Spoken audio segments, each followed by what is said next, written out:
주기도문 하심으로 새벽 기도회를 시작하겠습니다.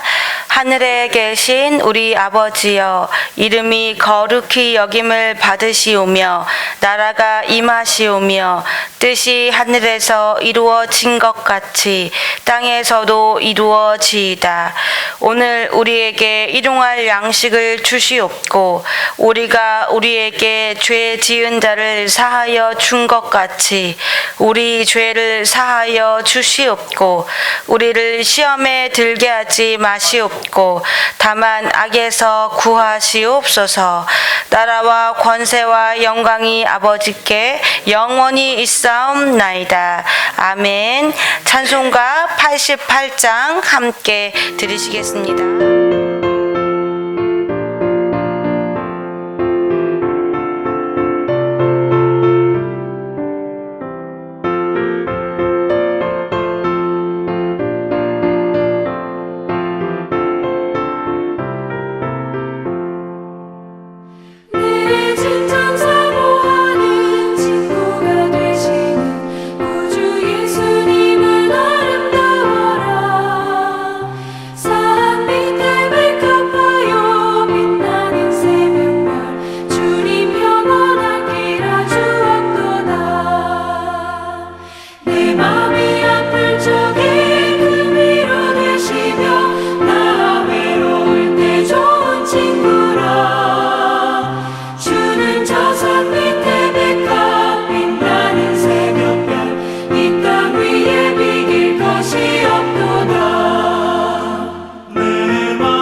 오늘 말씀은 욥기 2장 1절에서 6절 말씀입니다.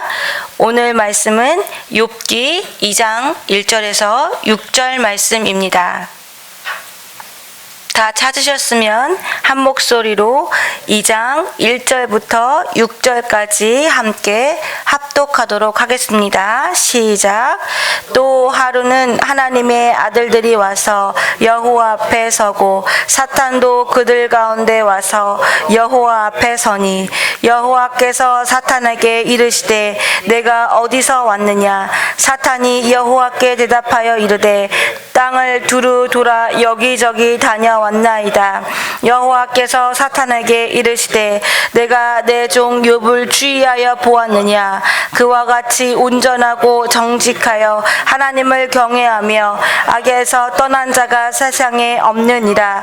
내가 나를 충동하여 까닭없이 그를 치게 하였어도 그가 여전히 자기의 온전함을 굳게 지켰느니라. 사탄이 여호와께 대답하여 이르되 가죽으로 가죽을 받고 오니 사람이 그의 모든 소유물로 자기의 생명을 받고 올지라. 이제 주의 손을 펴서 그의 뼈와 살을 치소서. 그리하면 틀림없이 주를 향하여 욕하지 않겠나이까. 여호와께서 사탄에게 이르시되 내가 그를 내 손에 맡기노라. 다만 그의 생명은 해하지 말지니라. 아멘. 인생을 살다가 보면 누구든지 수술대 위에 눕는 경험을 합니다. 수술대 위에 누워있으면 참으로 많은 생각이 듭니다. 또 수술대 위에서 수술을 다 마친 후에 이제 마취해서 깨어나게 되면 고통이 찾아옵니다.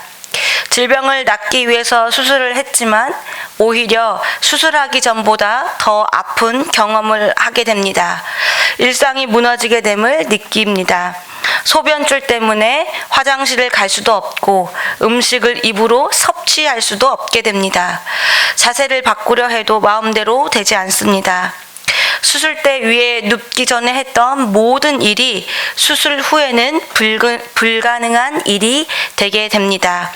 그때 새삼 혼자 밥을 먹고 화장실을 다니고 자세를 바꿀 수 있는 것이 얼마나 큰 행복이었는지 깨닫게 됩니다. 아침에 눈을 떠서 아무 일도 일어나지 않고 하루를 보낸다는 것은 하나님의 큰 은혜입니다. 보이지 않는 손이 우리를 보호하고 있기 때문에 그 일이 가능한 일입니다. 욥은 어느 날 갑자기 일상을 보내다가 까닭없는 고난을 당하게 됩니다. 욥은 하루에 모든 것을 잃게 됩니다. 재산을 잃고 자녀를 잃었습니다. 욥은 자신에게 왜 이처럼 비극적인 일이 일어났는지 모릅니다. 하지만 욥의 고난은 이미 하늘에서 천상회의를 통해서 하나님의 허락하에 이루어진 일이었습니다. 하나님께서 허락한 고난은 누구든지 피할 수가 없습니다. 오롯이 그 고난은 우리가 받아내야만 하는 고난입니다. 하지만 그 고난을 통해서 그 고통을 통해서 우리는 하나님께로 더 가까이 나아가는 통로가 될 것이고 또 그 고통을 통해서 결국 하나님을 만나게 될 것입니다. 하늘에서 두 번째 천상회의가 열렸습니다. 하나님의 아들들이 와서 여호와 앞에 섰고 또 사탄도 그들 가운데 와서 여호와 앞에 섰습니다. 여호와는 사단에게 물어봅니다. 어디에서 왔느냐? 하나님의 질문 앞에 사단은 반드시 숨기지 않고 대답을 해야만 하는 존재들입니다. 이것은 우리도 마찬가지입니다. 우리도 반드시 여호와 하나님 앞에 설 때가 오게 됩니다. 그때 하나님께서는 우리에게 동일한 질문을 하실 것입니다. 너희는 어디서 왔느냐? 또 땅에서 내가 너희에게 준 그 달란트를 가지고 무엇을 하고 왔느냐? 우리는 구원을 받은 자들입니다. 그러나 분명히 하나님께서는 우리에게 맡기신 사명이 있고 또 그 사명에 대해서 물으실 것입니다. 우리는 그때를 준비해야 합니다. 하나님께서 사탄에게 두 번째 질문을 하십니다. 내 종 욥을 유의하여 보았느냐? 욥과 같이 온전하고 정직하여 하나님을 경외하며 악에서 떠난 자가 이 세상에 없고 또 네가 충동하여 까닭 없이 욥을 치게 하였어도 욥은 범죄하지 않고 그의 믿음을 지켰다. 하나님은 욥을 칭찬하십니다. 그리고 그 욥의 믿음을 기쁘게 여기십니다. 이에 사탄은 더 강도 높은 시험을 제시합니다. 그것은 주의 손을 펴서 욥의 뼈와 살을 치지 않으셨기 때문입니다. 만약 주님께서 손을 펴서 욥의 뼈와 살을 치게 된다면 그는 분명히 주를 욕하고 그리고 주를 떠날 것입니다. 하나님은 사단의 시험을 허락하십니다. 하나님은 태초에 악한 사단을 창조하지 않으셨습니다. 이처럼 악해 보이는 사단은 하나님께서 만드신 일이 없습니다. 하나님께서는 세상을 창조하시고 그 세상을 심히 보시기에 좋았다라고 말씀하십니다. 그렇다면 이 사탄의 기원은 어떻게 존재하게 됐나요? 하나님께서 창조하신 피조물인 천사가 하나님께 반역하여 악한 존재가 된 것입니다. 즉 처음부터 악하게 창조된 존재가 아니라 그가 악한 존재가 된 것입니다. 천사의 창조는 하나님의 심부름꾼이며 또 하나님의 뜻을 인간에게 전하며 위험에 처해 있는 인간을 돕고 또 하나님께서 창조하신 그 선하고 아름다운 일, 또 하나님을 찬양하는 업무를 담당하는 자였습니다. 이처럼 선하게 창조된 그 사탄은 스스로 선택할 자유가 있는 자이고 하나님의 뜻을 이해하고 분별할 수 있는 높은 지혜와 지식을 가지고 있는 자입니다. 특히 천사들이 기뻐하는 것은 죄인 한 사람이 회개하고 돌아왔을 때 하늘에서 잔치가 벌어집니다. 그때 천사들은 하나님과 함께 그리고 이미 구원받고 하나님의 나라에 들어가 있는 자들과 함께 기뻐하며 그 감정을 표출하고 표현하며 찬양하는 자들입니다. 하나님께서 이처럼 아름답게 창조한 이 천사들, 그들은 스스로 하나님을 따르는 것을 포기하고 버린 자들입니다. 타락한 천사들은 자기 주의를 지키지 않고 자기 처소를 떠나 하나님께 반역하는 영적인 존재들입니다. 사단이 하나님께 정죄를 받은 이유는 교만했기 때문입니다. 하나님보다 높아지려 했기 때문입니다. 이에 하나님께서 범죄한 천사들을 용서하지 아니하시고 지옥에 던져두고 어두운 구덩이에 두어 심판 때까지 지키게 하셨다라고 성경은 기록하고 있습니다. 이처럼 사탄은 대적자, 고발자입니다. 또한 하나님을 떠난 자입니다. 그래서 욥기에서도 사단은 끊임없이 욥의 믿음에 관하여 하나님께 고발합니다. 그리고 욥의 믿음에 관하여 끊임없이 의심을 하는 자입니다. 사탄은 하나님 앞에서 끊임없이 우리 믿음의 사람들을 고발하고 시험하고 어떻게 해서든지 넘어뜨리려 합니다. 하지만 하나님의 허락 없이는 마음대로 그 어떤 것도 할 수 없는 존재들입니다. 오늘 본문에서도 사단은 욥을 시험하는 것에 관하여 허락을 받았지만 욥의 생명을 해할 수는 없었습니다. 사단은 그것을 허락받지 않았기 때문입니다. 하나님은 욥에게 고난을 허락하셨고 아까도 말씀드렸듯이 욥이 고난을 당한 이유는 온전한 신앙을 가지고 있었기 때문입니다. 고난은 하나님의 심판이 아니라 하나님을 향한 순전한 믿음을 증명해야 하는 자리입니다. 그래서 우리는 그 고난 앞에 우리의 믿음을 드러내서 하나님을 찬양하고 또 그 고난 가운데 하나님께 더 가까이 나아가는 하나님의 사랑하는 권속들이 되어야 할 것입니다. 사탄은 하나님께 말합니다. 가죽을 바꾸면 하나님은 인간이 얼마나 이기적이고 또 하나님 앞에 얼마나 육체적으로 연약한 존재인지를 알고 있사오니 만약 인간이 몸만 아파지면 당장 하나님을 원망할 것이다 라는 냉소의 말을 퍼붓습니다. 우리도 마찬가지입니다. 우리의 몸이 연약하게 되면 우리의 마음도 연약해지고 우리의 영혼도 흔들리게 되는 경우가 있습니다. 몸이 아플 때 하나님께서 정말 살아계신 것이 맞습니까? 하나님께서 살아계시다면 제가 건강하고 또 이 건강 가운데 하나님의 일을 더 열심히 하고 하나님 앞에 더 가까이 나아가야 하는데 하나님이 정말 살아계신 것이 맞습니까? 라고 질문합니다.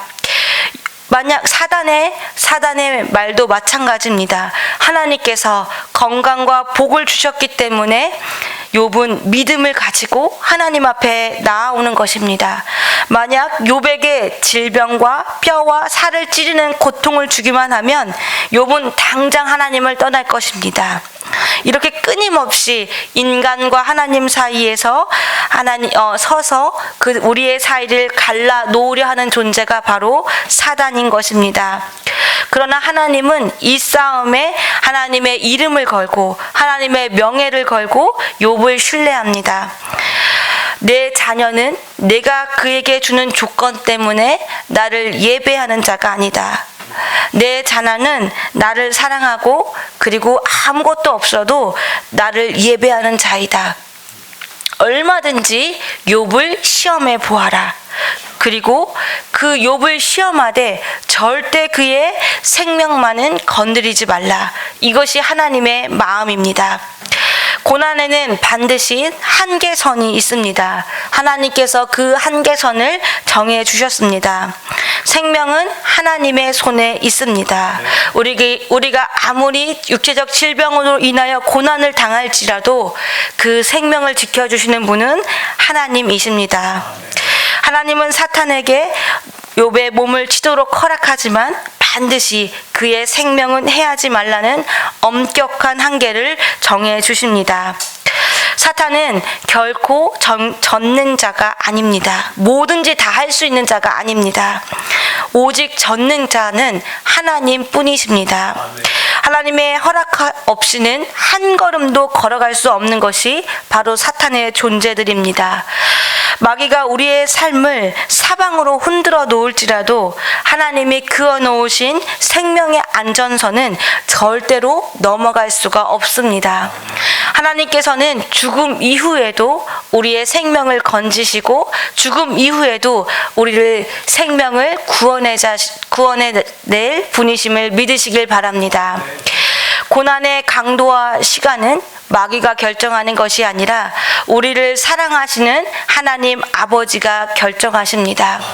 모든 인생 가운데 고난이 있습니다. 우리는 그 고난을 만날 때 그 고난이 빨리 지나가기를 소원하고 기도하고 그 고난 앞에 무릎을 꿇습니다.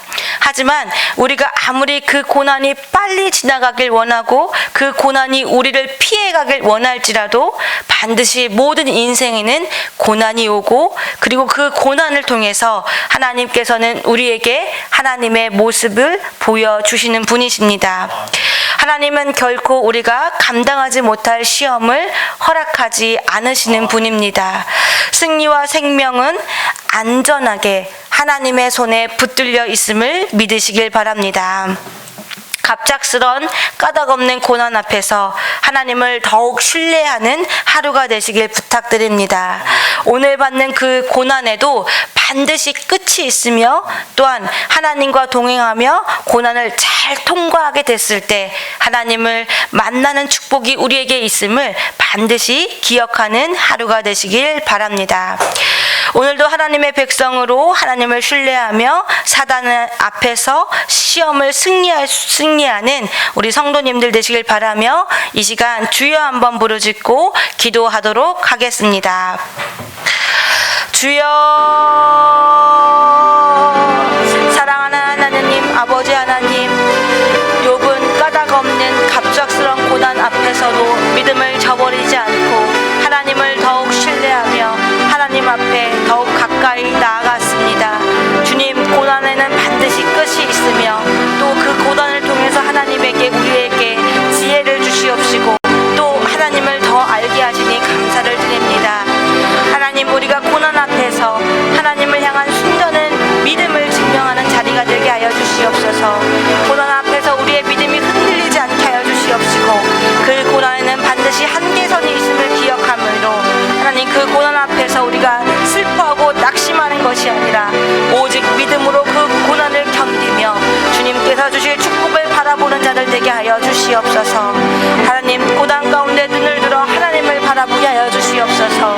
오직 그 고난 뒤에 계신 하나님을 바라보며 여전히 우리를 돕고 계시고 여전히 우리와 함께 하신 그 하나님을 믿게 하여 주시옵소서. 하나님의 허락 없이는 그 어떤 일도 결코 일어날 수 없음을 우리가 알고 있사오니 하나님, 우리 가운데 역사하여 주시어서 하나님, 우리가 주님을 더욱더 신실하게 따르게 하여 주시옵시고